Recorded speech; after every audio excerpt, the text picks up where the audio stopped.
Good morning and welcome to MalFramework tutorial number 12. The first thing we're going to cover is the vehicle respawns. So I'm in the MalFramework GitHub. I've into the core, clicked on the vehicle respawn so we can read what you need to do. This module is used to respawn destroyed vehicles for a limited amount of times. Place down a target vehicle. You will call this function in the vehicle's INI, and these are all the arguments that you would put down and the options that you have. So, the first one is this, the vehicle. 30 is the respawn seconds.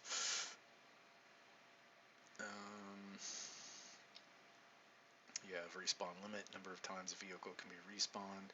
Does it delete the wreck on respawn? Wrecks within 100 meters of respawn points are automatically deleted regardless of settings. It gives you the default options. Use custom loadout, saves the inventory and loads it on respawn if you have something in the vehicle. And custom paint job saves the current paint job of the vehicle and applies it on respawn. So the reason that number 6 is important, or true, is this true right here, for my mission anyway, is these Choctaw helicopters that I have.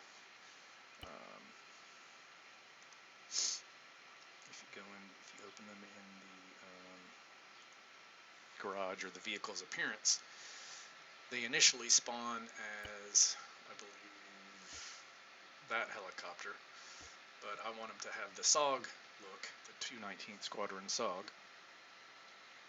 So I want to make sure when this vehicle respawns, it has this same look. And that's why that number 6 option I would set to true, because it saves the vehicle paint scheme. If you look at my vehicles,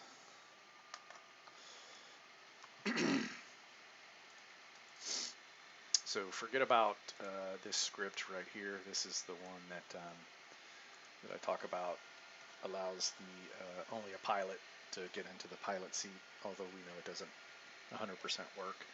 But this is the code you will need to respawn the vehicle. So you can see there's that last true where it saves the paint scheme, but all you have to do is copy and paste this in whatever settings you decide based on these variables, and you put it in here. So I think, what is 120 is respawn delay in seconds. The third one is the respawn limit, the number of times. -1 is unlimited. So I have it at 100, and the reason I have it at 100 is because it wasn't working previously in this earlier version of MalFramework, but he's fixed it, so I think you could now put -1 and it would work. But right now I just leave it at 100, and it's because I'm using the old framework for this mission, because I made it when it was the latest version of MalFramework.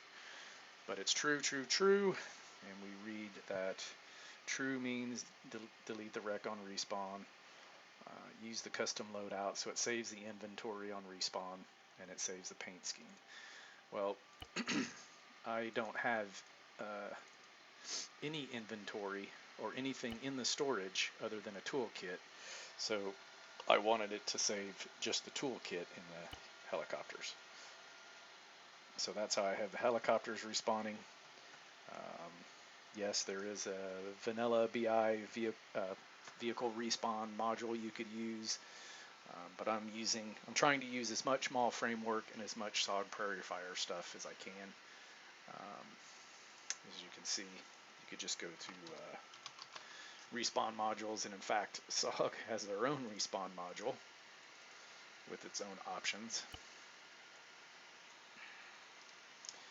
And you have the the BI version of a vehicle respawn module with its options. But we're not using those for this mission. We're using MalFramework.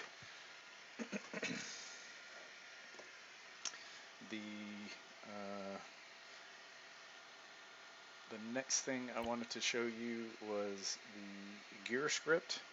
So let's go over to gear. This module handles the player's loadout. If there's an arsenal available in mission, it saves the player's loadout when they close the arsenal. This will overwrite the predefined gear, and they will respawn with a custom loadout instead. It also adds a locked backpack option to the player that is enabled. Other players can't access the player's backpack or until the player dies. You can also do alternate loadouts. So that would be like you go to an arsenal box and I have pre-configured, let's say, 3 different versions of the TL loadout, and you can choose, one of those 3.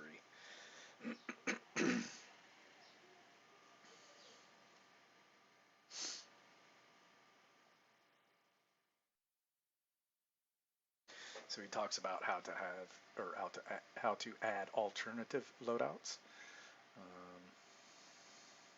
and all the variables.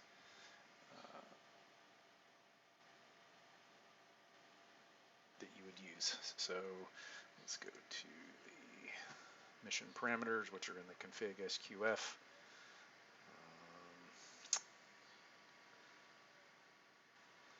And it's the AO limit, briefing, countdown, custom, gear.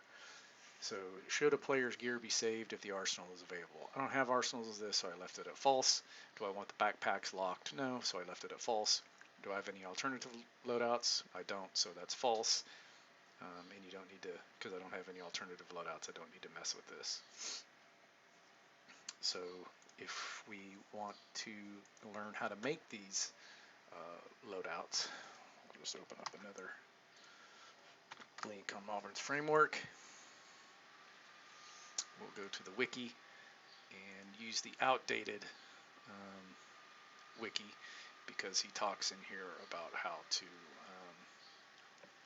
set up the gear.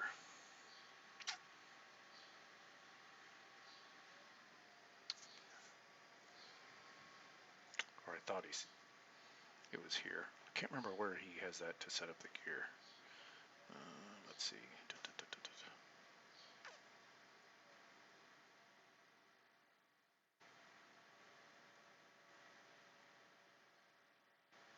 Where does he have that for set up the gear? Is it in the new one? I don't think it's in the new one.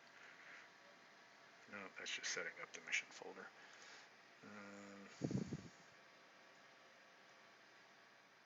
Anyways, how you would set up gear is you would exit out of making this mission, or the editor, and you would go into, where is it? Where is it in this menu for SOG? Is it showcases? No.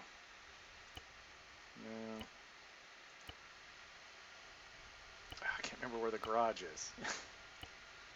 Or like the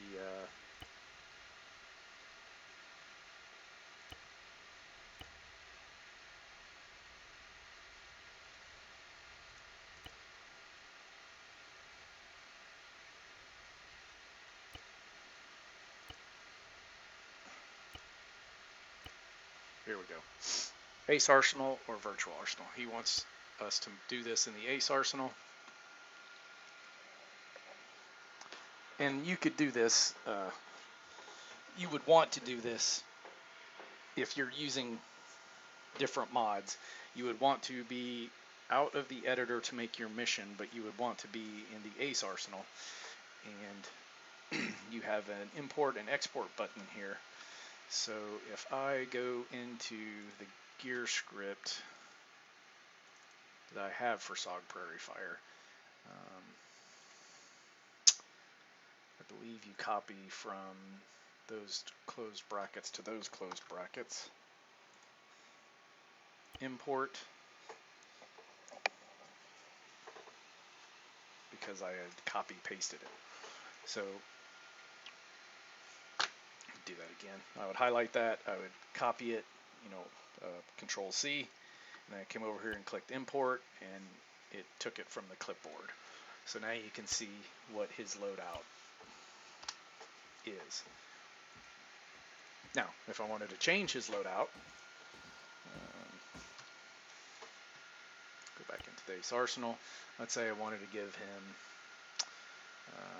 the RPD shorty. I would have to change a lot more stuff because he doesn't have the right ammo for this, right? But okay, let's just change some more stuff randomly. We'll give him this backpack and this uniform. Let's get that uniform.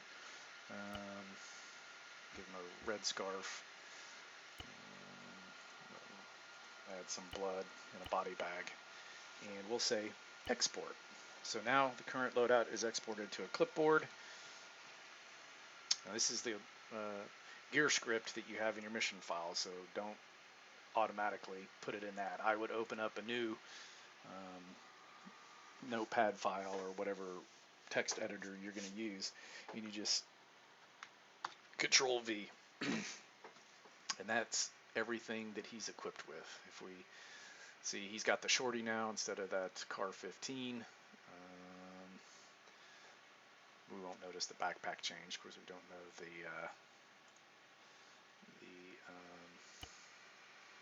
class name for that backpack is VN_B_pack_troop or TRP tropic _03. So we could manually search for that backpack. There it is right here. So there's that backpack.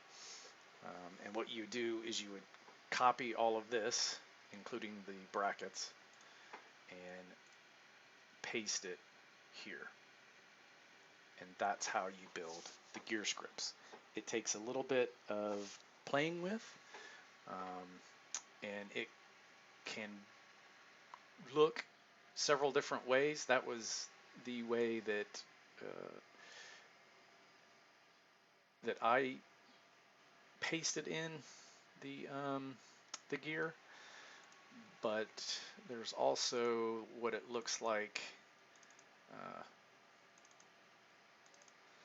The way Malvern has it done is, well, right here he's showing you like select random vest.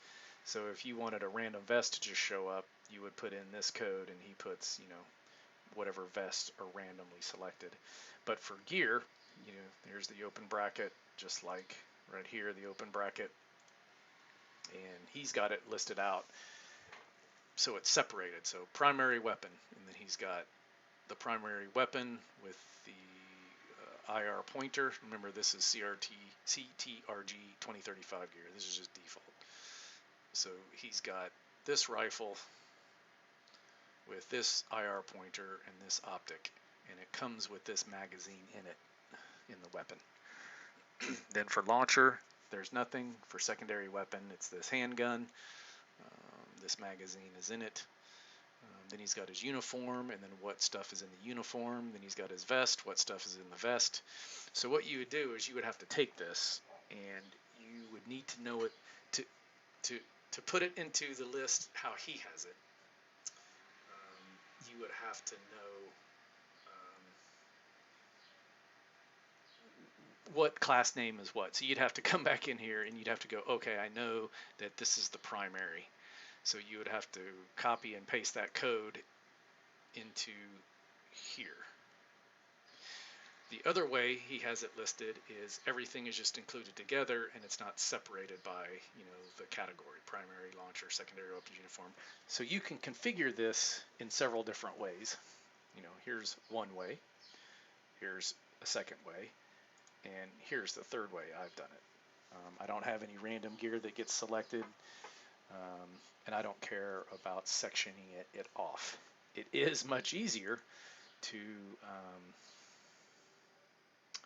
do it, well, once you set it up, it's much easier to do this way if you want to change stuff.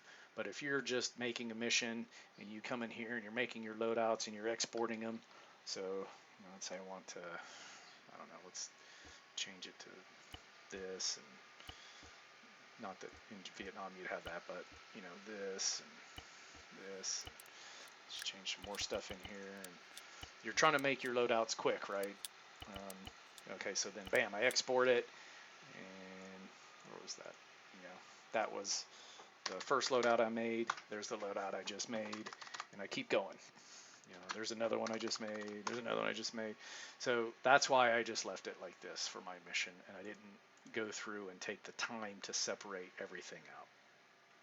I do like this way better. I wish that it was programmed to do that on its own, so when you exported it, it would know, you know, put the primary in this category, put the secondary in this category, but that would be an ACE thing. That's not a MalFramework thing. So that, you know, here's one way of doing it, here's the second way of doing it, and here is probably the quickest way of doing it is like this, because it takes exactly what you export and puts it written like that. So that's how you do the gear script.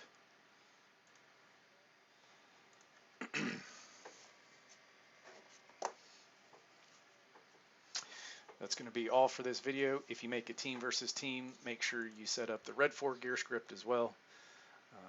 It's the same thing, but obviously you'd be setting up a Red 4 loadout.